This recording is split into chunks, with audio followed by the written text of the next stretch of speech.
लोग सोचते हैं ना कि शहर वाले लोग बहुत अच्छे से रहते हैं, शहर वाले लोगों को कोई प्रॉब्लम नहीं होती, सिर्फ प्रॉब्लम गांव वालों को होती है।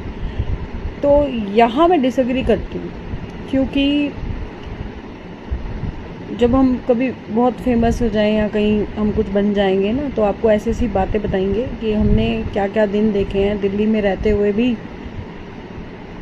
तो वो शायद ही किसी गांव वाले बंदे ने ऐसे दिन देखे होंगे जो हमने देखे हैं, हमने बहनों ने देखे हैं, जो भाइयों ने देखे हैं। तो आप कभी भी जज नहीं कर सकते कि कोई गांव वाला है उसने भी स्ट्रगल किया हो सकता है, कोई शहर वाला है उसने भी स्ट्रगल किया होता है। तो लोग गांव वालों को मैंने देखा आजकल ज़्यादा सपोर्ट करते हैं कि भाई हाँ ये गांव वाले हैं, इनको तकलीफ़ है। हम क्या है ना, हम अपनी तकलीफ़ बता नहीं सकते ऑनलाइन, क्यों? क्योंकि रिश्तेदारों को पता चल जाएगा यार ये इतनी तकलीफ़ में रहते थे पहले या ऐसा था, तो हम बता नहीं पाते, समझे।